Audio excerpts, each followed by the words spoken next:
Hey, I'm popping on here today to record a quick video on my current holistic hair care routine.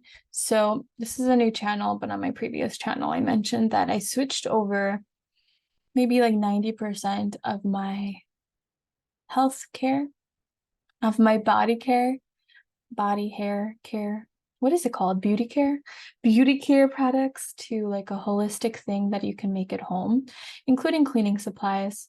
But it's really wonderful what you can do, like in the overall scheme of the home and hair and skin and everything. It's really wonderful what you can do when you have like a combo of like, I don't know, seven, maybe eight holistic items to use.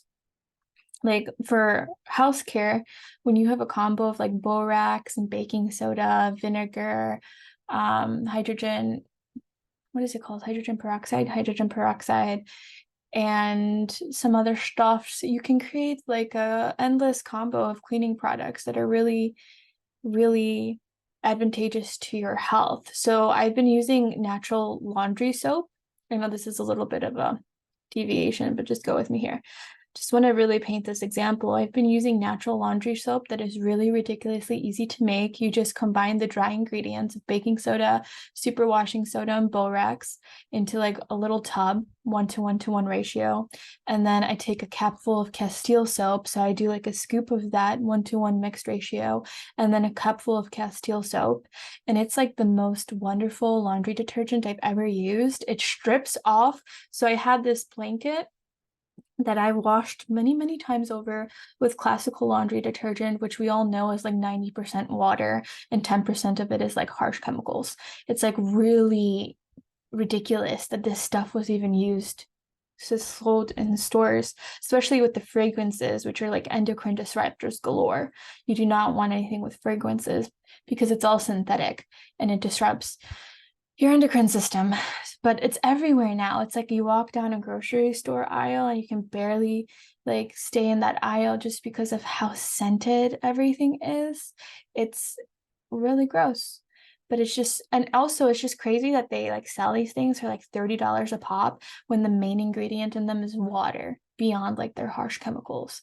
So you can make your own laundry soap at home. And I noticed a massive difference in not only my health, but again, the quality of my washes. So I had this blanket that had so many paint stains on it,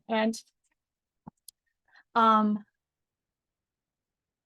and I washed it with regular laundry soap from the store many times over before I started making my own. Then when I started making my own, it took one wash with my pre-made ingredient list that I just detailed, and it stripped even paint off, like even dried paint. It is just so marvelous for actually cleaning the fibers because you're no longer dousing it in just basically water. So I've also switched over to like holistic care for my skin, which I only use my lotion that I formulated. It's called, I actually don't have it on my desk right now. It's called Bamming Body and it's on bammingbody.com. It's actually right there. So that's the only thing I use for my entire skin. I also use that in my hair. So I have very long, it goes down to just above my butt, very long and curly hair. And for the longest time, I had a lot of problems with it. It was in 2020 when I started developing like massive problems with like just dryness with my hair. And I had been using all sorts of conventional products. I started then using coconut oil on my hair because, like, if you Google, like, what to use on your hair for hydration, coconut oil is one of the first thing that pops up. And I would bathe my hair in coconut oil. Like, I would saturate it for overnight. I would try to do anything to help with the detangling process. Because back in 2020, detangling my hair, no lie, took 3 hours daily. It would became so like dry and almost brittle and split endy that it would just clump up into like these massive um knots within a day. It would dread itself within like 3 days, especially in the back. I would literally have naturally formed dreadlocks in the back. And it took so long to clean, not clean, but to to brush out every day. And I was like, this is just not feasible. I don't remember in my history ever having this kind of issue with my hair. And it just became worse and worse and worse the more products I tried to apply to it.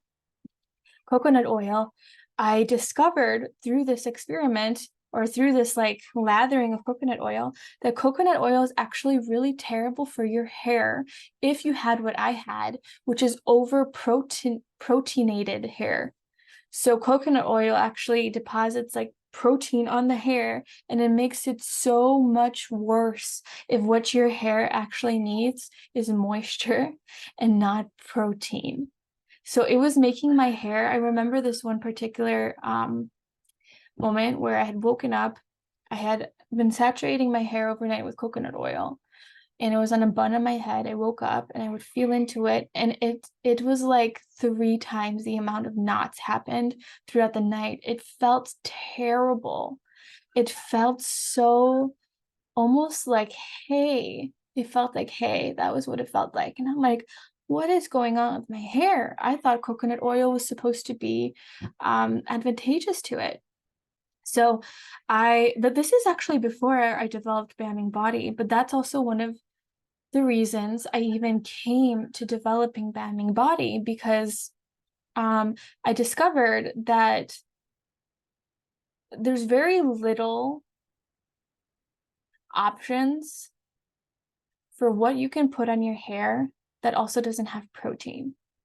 So fat, like 100% pure fat, like in tallow or in lard, is one of the options. I started applying straight tallow to my hair, and it helped marvelously. I started using tallow to make my own soaps, which is what I currently do. I no longer use shampoos. I no longer use conditioners, which is actually the last thing that I kind of stopped using. For some reason, because my hair had just come from like that dry spell in 2020 when I was over proteinating it, for some reason, I assumed that I still needed to, like, it was still very much in my mind. I wasn't even questioning my use of conditioners. And when I would use conditioner, I would like plop out massive amounts and then apply it to my hair, because it was very logical to me to do so, because I needed to condition the dryness. And some time ago, maybe like 4 months ago, it hit me. No, maybe a little more. I think it was in March. It was in March. So this is 6 months ago. Okay, regardless, 6 months ago it hit me that why on earth am I still buying conditioners? And I also would buy shampoos like once a year just to do a deep, deep, deep wash, like once every 2 months, once every month. And I was like, why am I still doing that? Like, obviously, holistically, we didn't have access to shampoos back in the day. So what would people use instead of shampoos and conditioners, excuse me? So what I've been currently doing, and I experimented with all the things you find online, which I'm not going to go into because everybody knows about this if you're into holistic hair, like apple cider vinegar rinses, rice water. I've tried all of that, and I actually do really like rice water, fermented rice water. Sits very well with my system and with my hair. I notice that my hair becomes much softer after using it. So I do incorporate that. Unfortunately, I'm not currently on a routine with that, but whenever I do remember, I do start incorporating fermented rice water. So what I do in the day-to-day, in all blunt honesty, is I have started very recently, which has helped tremendously already. I started, well, firstly, I take Bamming Body and I like put it on my hands so it's like wet with oil, and then I begin to just like massage it into the ends of my hair. So Bamming Body is like almost all fat, except for essential oils. But regardless, I massage it to the ends of my hair, and then as I'm massaging it, I begin like detangling it from the bottom up, and as I find a tangle like right here, it should pull apart easily. If it doesn't, that usually indicates there's a split end somewhere. So I try to find it. I don't so much look for split ends, to be quite honest, as I look for tiny little knots. Hold on, I'll try to find one right now. for some reason, I have like these tiny little knots that you can feel with your fingers, that form, and I just cut those off. Like, I no longer have any mercy towards those whatsoever. No. Oh wait, there might be one here. You can feel it with your fingers. Yeah, there's definitely one here, because it's like this bump. It's right here. So I feel for these tiny knots as I'm weaving the oil through my hair. I don't know if you can even see it. No, you can't. It's so little. Oh, kind of. You see that? It's a little knot that forms. Like, you know, it's very blurry, but the thing in the middle there, that's a little knot that forms. Okay. And I take salon quality hair cutting scissors, cut it off every time I find a little knot like this. Because these knots will entangle the rest of my hair and it will cause ultimately like abrasion and split ends to form. So I just cut it off, no mercy on those knots. And you have to use salon quality scissors, because one time I made the mistake. Oh my gosh, it was horrible. And I couldn't find any videos on this. Like, nobody thinks to mention it, I think, because it might be so obvious. I don't know. But you cannot use like regular kitchen scissors, or I was using nail scissors at that point, because I finally figured out why, but the one time I did it, I was just aghast. And it took me like over an hour to figure out why, because it's not well circulated. But so these kind of scissors and the nail cutting scissors that I used are very, very different from hair scissors. Hair scissors are incredibly sharp. So if you look at it microscopically, when you cut a piece of hair with hair scissors, it makes a clean cut, very clean, because they're very sharp. When you cut a piece of hair with kitchen scissors or like nail clipper scissors, whatever it is, it makes a jagged cut, which, guess what happens? My entire hair, after I cut it, this was back when I had a lot of split ends. So this was back in like the 2020 area, where my hair was really messed up because I had been using so much coconut oil. And it was just, it felt like hay, and I had so many split ends. I would drive around and on like stoplights or whatever, because I had so many split ends. I don't know why I didn't just go to a hairstylist and get like a trim, but I would drive around and literally look for my split ends at any moment, and I would keep these scissors in my car and just like cut off all the split ends I found. In about 4 weeks' time, all of the cuts that I made were filled with drastically more split ends, because the scissors I was using would make a jagged microscopic cut. It wouldn't be a clean cut like hair cutting scissors are.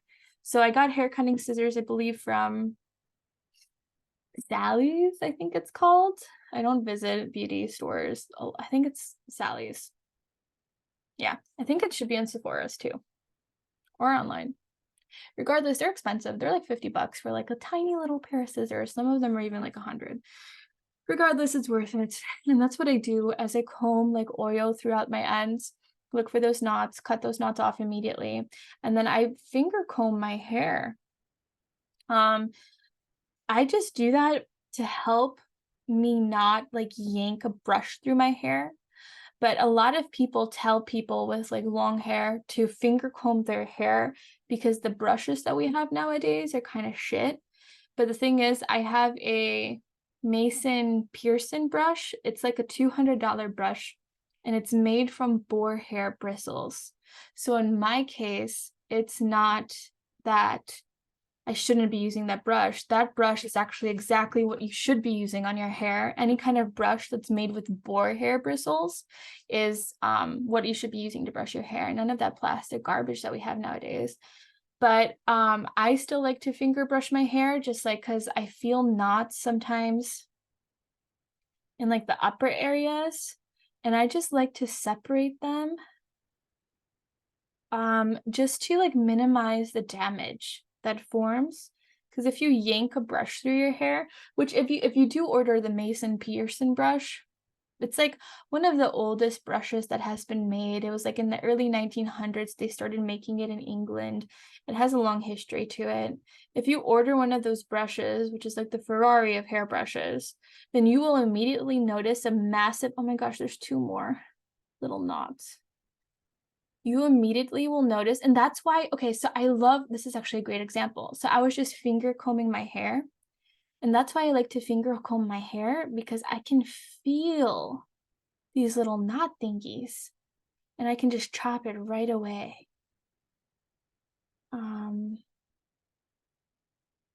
Yes, I can just like chop it right away, but if I were to just brush it, I would never be able to feel the extent of the little thingies. So I do like to brush my hair as well, just to get a really thorough, but only after finger detangling at this point in time. The other thing I have recently changed in my routine, which has made already a monumental difference, is the fact that I only brush my hair now when it's dry. So back in 2020, this is what I would do. I would brush my hair only when it was dry, because I read online from like all the hairstyle gurus that this is what you should do. But it was so difficult for me because my hair was like hay because of the overproteinated coconut oil.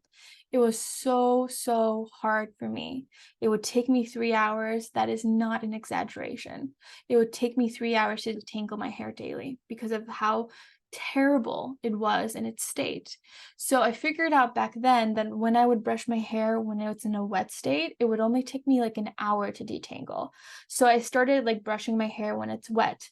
Recently, I made the switch back to brushing my hair when it's dry, and because like the state is just so different now, like it's very soft now. It's been a long healing process since 2020, but it's like officially there almost, and it's officially growing so well just because I take such great care of the ends now, and I do get a haircut.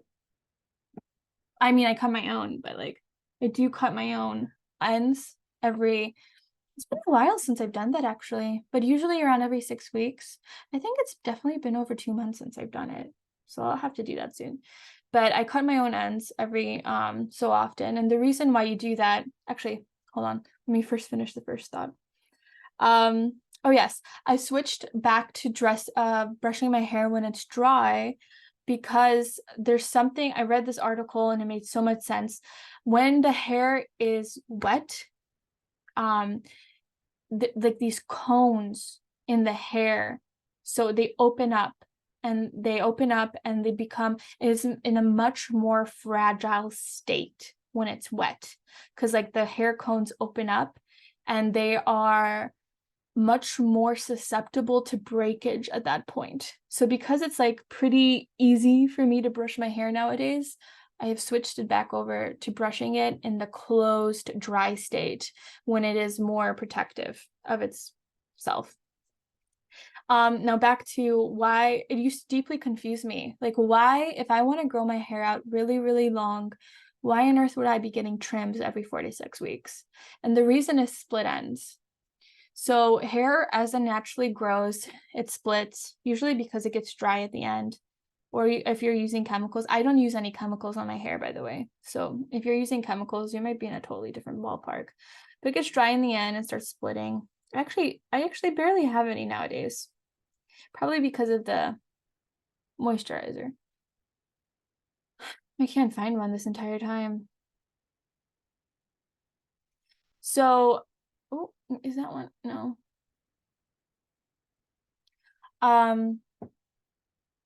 Right. So and what happens with split ends is that like the hair shaft, one hair, perfect.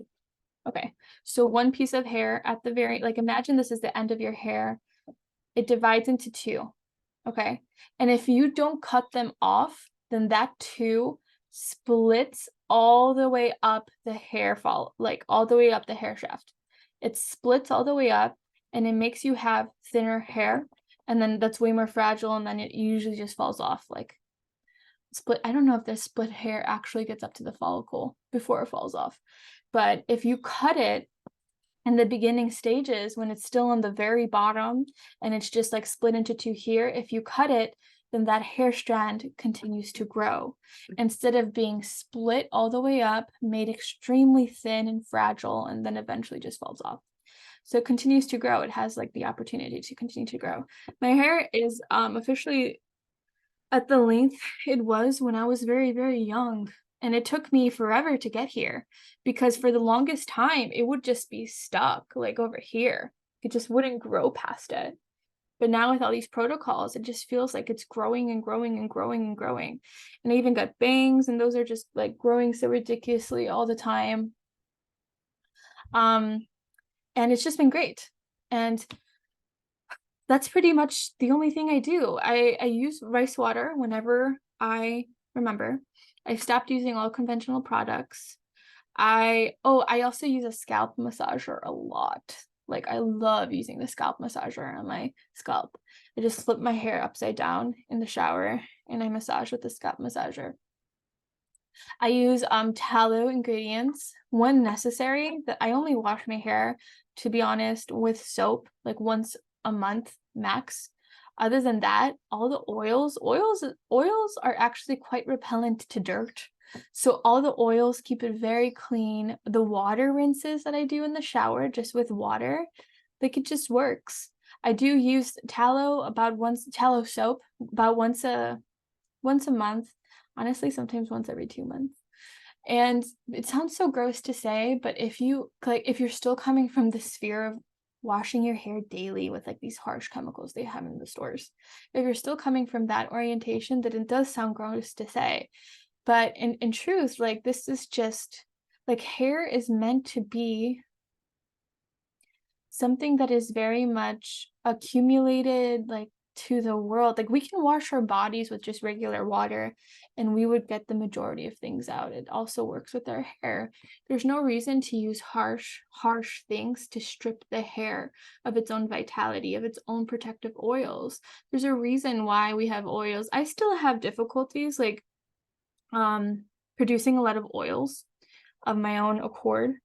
And this I used to have the oiliest hair in the world.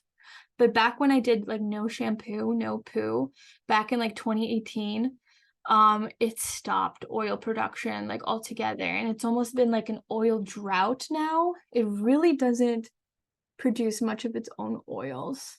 So that's why I use Bemming Body to kind of work with the hair a lot.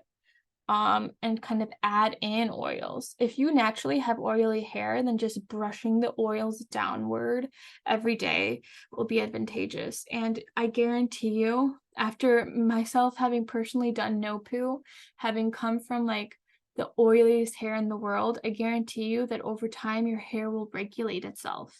It always does. Like the body is a miraculous thing. It always regulates itself. And it's just so much more alive now, my hair, with all of this. I really, really do love rice water for like a conditioning effect at the end. And I think I'll start to implement that more into like a true schedule. Instead of just like a once in a while thing, because the only conditioning thing I do right now is my oils.